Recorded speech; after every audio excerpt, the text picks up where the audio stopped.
The views and opinions expressed by participants in the following public affairs program do not necessarily reflect the position or beliefs of WDEF or its staff.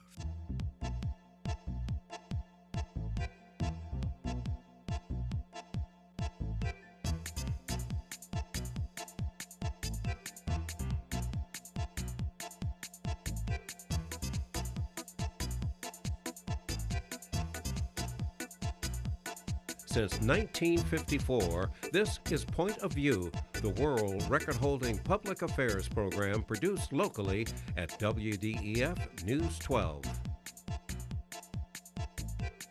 Hello, I'm Maurice Lewis, your host for Point of View. Thank you very much for joining us.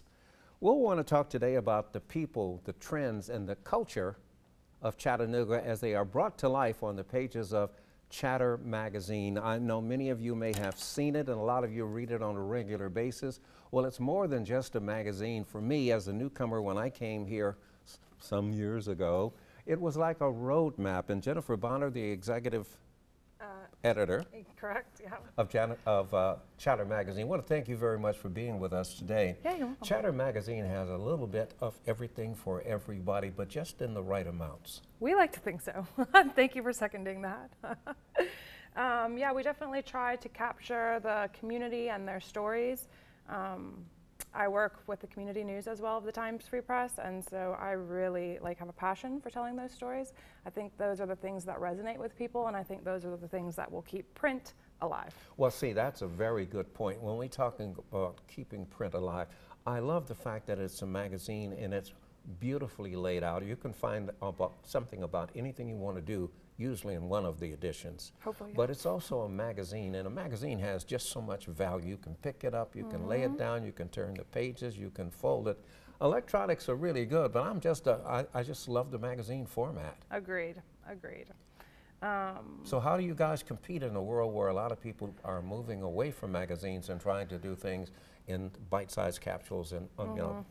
Yeah, that's definitely a challenge everyone in the print industry is facing. I think the Times Free Press has done a pretty good job at trying to meld the two while keeping the focus on print, recognizing that we are a print product and not necessarily cutting back to save money, like only going to once a week or 3 times a week.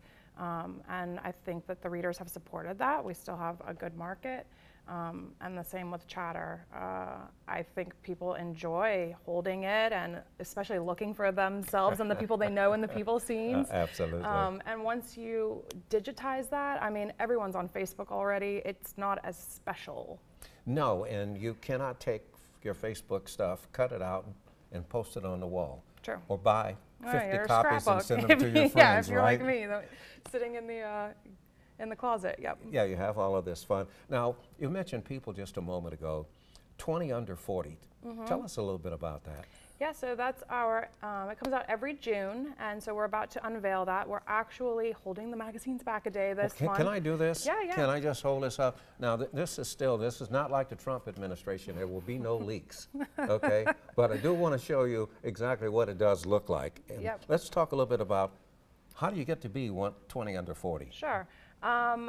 We have always pretty much done that in-house. Being the people who are interviewing everyone, we kind of know what's going on. And I get it. But this year we opened it up to the community, and I feel like we got a really well-rounded crop this year. People that we maybe wouldn't have known about, but that are just as influential and doing things in other ways. So instead of it all being like business executives, we got a lot of arts people, involved in education. And so I'm excited about this. You know, what I really like about that, when you ask, what do people like? Well, the best way to find out is to ask them, Yeah. which is what you've done. And that's why I found this publication to be so inclusive. Now, you just finished up with another edition, which was the pet edition. That was a fun one. You were not a pet person all your life, were you? I was not. My family has adopted many, many children. I'm the oldest of 10, so that didn't really leave a lot of room for pets. None in my family. And any animals we did have were definitely animals, not members of the family. I've since changed my tunes. Uh-oh. I'm in love with my pit. Now, listen, how And did my you little describe, chihuahua. there is a way that you describe one of your pets that you have. Give us just a little insight to that, because I think that will tell people just about the kind of gentle person that you are. Go ahead. So I call her the love of my life. She was my first animal love, so she will always have a special place in my heart that nobody else and nothing else can probably touch, much to my boyfriend's dismay. But yes, and Juan Pablo, my little Chihuahua, who is he's my baby. Well, you talked about the eyes and the muscular build, and I'm thinking to myself, who is she writing about? Yeah, trying where are you going with to trick this? you guys out, and I guess it worked. Well, some of the other things that you have in there, you'll talk about influentials. Who are the other influentials that are not 40, but are still contributing on a regular basis? What they do, how they do it, and how do people pay attention to what's going on in the community through the pages of your publication? Yeah, we hope so.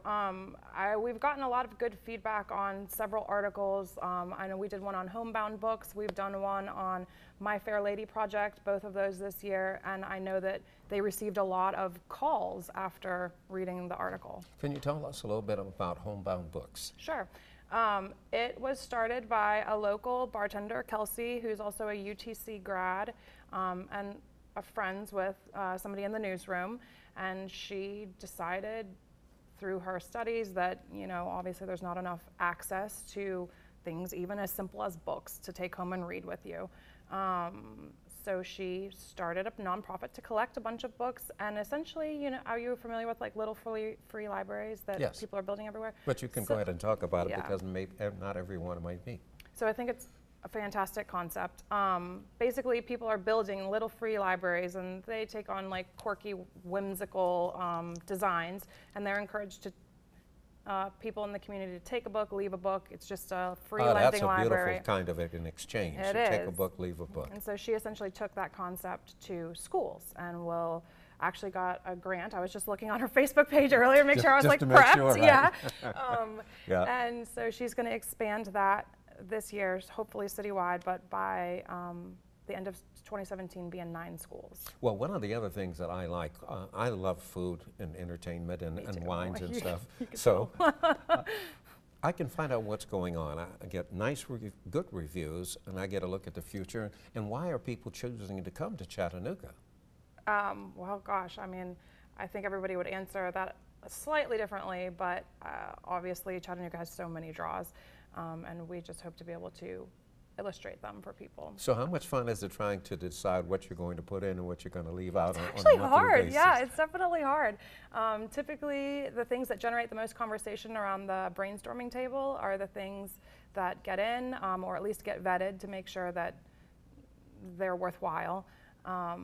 And the other things maybe get brought up at a different time, or maybe just kind of slide off the One table. of the things that we in the business do, you can bring up an idea at the table, but this gotta be right. it does not mean it's going to get on. Or That's even true. if you say, okay, this edition, but something else happens and it gets moved. Definitely true. So we definitely want true. everyone to, if you'd like to, learn a little bit more about 40 Under 40. Please pick up this edition. We can't tell you who's in it for security reasons. We're unveiling it to them in a special preview party tomorrow, so we're going to hold it back to the public for one day. Unfortunately, the preview party will be over by the time this is seen, but they can get this publication in any number of places. And can they also go to your website? Yes, you can definitely go to chattanooga.com and just look at everything there. Jennifer Bonner, we want to thank you very much for being a guest here. We look forward to having you back here on a number of occasions. Thank So you. don't say no. You're not off the hook with this yet. Listen, stay tuned. We have a lot more for you as this edition of Point of View continues. We need a claim number? When I started taking care of Mom, I didn't realize the challenge of playing so many roles. But above all, I'm still her daughter. Visit aarp.org/caregiving. We're here to help. Dion Jennings and Willie Meadows. Why are they here with us today? Well, there's something called the strut. It's popular here in Chattanooga. Now, if you look up the strut as a stride or something that you would do, it's a movement that you would do when you have something to celebrate. Maybe that's why we do it here in Chattanooga, maybe not. Let's turn to Dion and say hi. How are you? Hello, Now, how are you? You're president over at the Bessie Smith Cultural Yes, Center. sir. And Willie, you sing the blues. Wilson, yes, I sing them. Okay. Tell us a little bit about why the strut. So the Bessie Smith Strut is an annual blues festival where we just get together and celebrate music as a community, and we really look forward to it every year. You know, you say it's an annual blues festival. You say that and you have this beautiful smile on your face. Like people might think, well, it's the blues. It's all about being sad and all Right. brokenhearted. It's not about that at all. Not at all, and I would let Wilson talk about the blues itself. We're going to get to him in a but second. I think for me, the blues is just a way to bring people together and just celebrate our trials and tribulations through life, but it's somebody else's blues that we're listening to, and that's why I don't take it to heart, but it's something that I've probably gone through or will go through. See, there's a big difference in my mind between the blues and country and western music. If country and western music, if you play it backwards, you get your dog back, you get your house back, you get your trailer back, you get all of these things. But now with the blues, tell us about why did it make such an impression on you that you would choose to do it for a living? Well, you know, I've been categorized as a blues singer. I've been categorized as R&B. I've been That's all a fine over. line, isn't it? Yes, it is, because back in the day, you know, they used to play it all together. But, you know, when I came up, I was inspired by a group of guys, the Impressions. We all grew up together. For your precious love. For your precious love. And, you know, I formed my little group, and that's all that was going on back in the day. And that's all we would do is listen to radio and try to emulate other artists, you know, and it just caught on. And Well, Wilson, one of the reasons why you're here is that you're a headliner for this week's Exactly. Strut, as produced Yes. by the Bessie Smith Cultural Center. You have Wilson, but you have a pretty good lineup of other people. You want to We go through a do. few of those? What time and where does it start at? Certainly. So the Strut is on Monday, June 12th. Gates open at 4:30. Entertainment begins at 5. We will kick it off with Trisha Rutledge, local comedian, who will do a little set before we introduce our first act at 5:30. So we're really excited because 3 of the 5 musical performers are all from Chattanooga. Ah, So it okay. was important that we brought local talent to this year's Strut, and we're excited about that. And Trisha, the MC, is also local, so I think it'll be a great opportunity for Chattanoogans to come together and celebrate the people that we have at home, but also bring people from all around the world to come out and sing the blues with us. Well, it does have a certain international famousness to Certainly, it. certainly. Exactly. What's the weather like? Well, last year I could predict that there would be no rain because it was actually on my birthday. God made me that promise that we would not have rain. This year it's not on my birthday, so I can't make those guarantees. But after what happened in 2015, my very first Strut, where we were completely rained out, I have faith that we'll have good weather this year. So we'll be looking forward to that. But, you know, if it does rain, that's part of the blues, too, because not all blues is bad news. Exactly. Right. Exactly. Out of every song that you have sung or that you've listened to around the blues, do you have a couple of favorites that maybe have even played a role in your life? Oh gosh, that's Because there's happy blues, there's sad blues. exactly. I'm just trying to think of one in particular. Stormy Monday blues.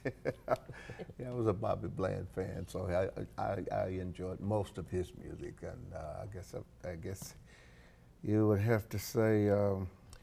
There was a record, a song written by Bobby Hebb called Sunny. Uh-huh. That was not the blues, but it's a story about something too. Exactly. I guess you would have to say Bobby Bland.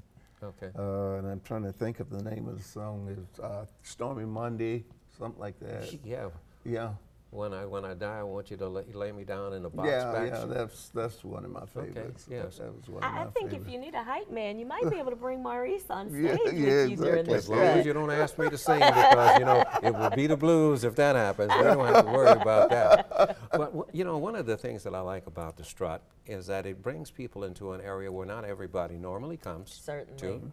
Right. And for whatever your perception is of an area Yeah. or what's going on in the city, this is a prime opportunity to see it is. firsthand. And Exactly. MLK is changing. The face of this street is changing. There are a lot of new merchants this year that just opened up this year. So we're really excited about that. One thing that we're changing this year is we're offering a commemorative Strut Cup. And what that is, it's a cup that you can take to the many breweries along the street, because we now have 3 new breweries on MLK. Okay. So you know when he said that, you and I started to smile, right? Exactly. After maybe about the 4th or 5th one, I might sing with you. There you go. Exactly. So you have never to can have tell. blues and Exactly. beer. I mean, they just go together, Absolutely. right? Yeah. What about Exactly. food vendors? Yes, so we are so excited to bring so many different food vendors. There's a variety all along the block, as well as the new restaurants. So there's Two Sons, there's G Sausages, lots of new places to eat, lots of opportunity to come, eat, hear great music, meet new friends, and just have a wonderful time. The perception that, well, this is the South and everything is kind of slow down here and they'll get to everything directly. No. We start on time at the Bessie. So I implore everyone to show up on time and be ready to go, because these artists will be on the stage and you don't want to miss one act. And you know, that's one of the beautiful things of it. You can plan your family day. You can come out with your church group. You can come out with your fraternity or whatever organization. exactly. Security is great. Parking is available. Yes. And I'm glad you mentioned security, because many people think that during the strut that it is not safe. And there have not been any incidences at the strut since we gated it. I know many people are upset about the fencing, but there have been no incidences since there's been fencing at the strut. Well, So that's fencing one has thing. its purpose. It You know, does, you want it does, families to come out certainly. and be very, very comfortable. Yes, Exactly. and while it's $10 to get in, you get 5 amazing acts, most national acts, for $10. Where can you beat that? But one thing we're doing a little differently this year is, if you have a Riverbend wristband, it's only $5. Well, see, there's that's an great. incentive to take part in 2 worthwhile festivals that happen. Yes. We want to thank you very much for coming. Thank I you. look forward to being out there. Now, if you see me out there in the audience, don't call me on the stage.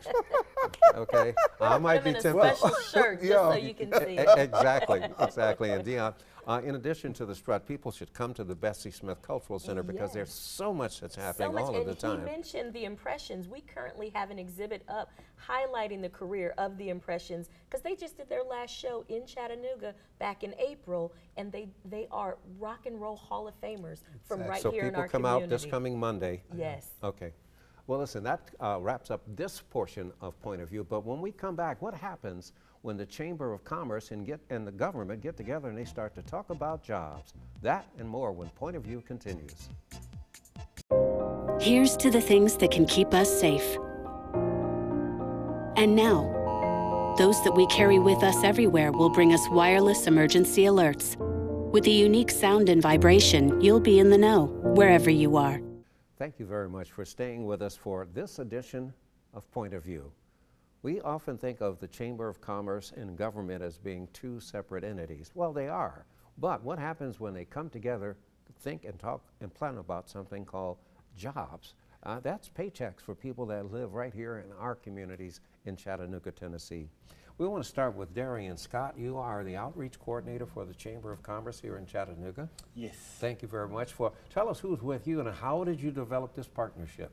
Well, this is Rachel Slicker. She's from the American Job Center. And once a year, we put together a spring job fair with the American Job Center and the Chattanooga Area Chamber of Commerce. We come together and we help try to provide jobs for our community. How did you feel when this invitation was first developed? Well, I thought it was a fantastic idea. They have access to so many employers, and we have access to wonderful applicants. Absolutely. Well, my co-host today, Beverly Moultrie, you're here because you know a lot about the experience of human resources and what have you. So to have these 2 people here talking about jobs is of interest to you. Oh, absolutely. Absolutely. I've been working with professionals that are looking for jobs and young people looking for jobs for well over 15 years, and so to hear that you all are taking on this initiative, I'm very interested and would love to talk more about it. So what started the initiative? How did you really get involved, and why is it so important for the state to partner with private industry? Well, I was ushered in under the guidance of my boss, Mark Kirby, and he established this relationship. I think 5 years ago we began our first spring job fair, so it's become an annual event. Is it a public relations thing or is it an annual event that really produces something? Well, I think it can be both. Absolutely. It's definitely an annual event that produces things. Like last year, for instance, we provided over 350 jobs. See, that's the proof that that's in the pudding. Exactly. And this is one of the biggest job fairs in the region. So that just goes to show how many employers believe in this job fair. They come out and they actually hire people on the spot sometimes at this job fair. And these were jobs here in the Chattanooga or the Hamilton County area? Absolutely, yes. What kind of jobs are we talking about? Well, Entry level? Well, some entry level, some management, some executive level, and we had over 80 employers there, which was great. And everything from call centers to advanced manufacturing to just a little bit of everything. It was a wide range of jobs available. I've been getting the sense that more and more younger people are coming to Chattanooga. We know that this is one of the top 10 retirement destinations in the United States, but now more and more young people are coming here. What's the attraction? Well, I would say there's a growing population that is interested in all things. Definitely a lot of technology. Yes, technology. Yes. You've got some startup businesses that are very exciting to the young people, and even some older companies that are starting to innovate a little bit more and more, and Chattanooga is known for it. Right. Well, you know, and Chattanooga is a great city. Some of the feedback that I've heard from younger people has indicated that they love the culture, they love the fact that there's a lot to do, the outdoors is attractive to them as well. And honestly, a city like Chattanooga, I don't know if you guys know, we're like the Silicon Valley of the East right now. Oh, no, tell us about that. Well, a lot of tech companies are moving here because of the gig. We're one of the fastest internet speeds in the world. So a lot of tech companies are moving here, which and those jobs are attracted to younger people, in which, you know, you see the downtown scene, and it's filling up with a lot of millennials, and they're attracted to our city because of that. I would think it's what to do after work, because millennials don't always think a lot about working and responsibility. They want to know, what else can I do? So how do you sell what we have to offer in terms of entertainment and adventure as potential employers? Well, we have music festivals, we have the Nightfall, which is all summer long, we have the river, the mountains. Absolutely so many things to do that is outdoors, and a lot of millennials want to be outdoors. They're thinking of giving back, they're thinking of the earth and how to be more conscientious and riding bicycles instead of cars and things like that, and Chattanooga is starting to accommodate those things. Right. So they're looking for opportunities to be stewards of their own environment? I believe so. I think that's safe to say. So from the Chamber's viewpoint, what's the real benefit? Economic growth. It's all about the economic growth. The more jobs we can bring into the region and provide jobs to our individuals here, the more we can grow our economy, and that's what it's all about. That's how we grow the city. So with that, do you see a lot of opportunity? For instance, we've been talking about younger people, they're attracted to this area, but I know with the baby boomers, they're retiring. What type of results are you seeing in terms of the number of jobs that are created because of the retirement and that pool that it may generate? Well, it's kind of funny you say that. Actually, right now, one of our major goals is to kind of train and teach some of the younger people some of the jobs of the people that's going out, because it's a pretty good gap of people going out and people learning those resources to do those jobs, those skills. So, but that's what we're here for. Does that require additional money on the part of an employer in order to add this to the pool? The most important thing is to educate some of the younger people that these jobs are available and they can learn these skills. It doesn't require any additional money. As long as they come in, they apply for those jobs, they can learn the skills they need to accommodate what's going on. From the standpoint of the city and the agency that you work for, what kind of training opportunities can they come through that are available through your agency? Well, we have federal dollars that we can put towards tuition assistance, book assistance for people who are eligible, but we also do on-the-job training, which is an incentive to employers to hire those people that don't quite have the qualifications that they need, but we know that they're great workers, and it's an incentive to offset the cost of training those people on the job. So that's another way that we are trying to make those connections. Do you do anything to help people that are looking for jobs, or be able to articulate how their experiences over the course of their life may equate to something that employers are looking for? Absolutely. We discuss transferable skills. So you may have worked in a completely different industry, but those skills are still there. Those people skills, you know, the showing up on time. I mean, there's so many transferable skills that we discuss with our with our applicants coming through, and it gives them an encouragement and a confidence when they go to talk to those employers. You know, I talk to a lot of young people. Some of them have been in gangs and in organizations. And part of my conversation with them is, let's talk about the skill sets that you have.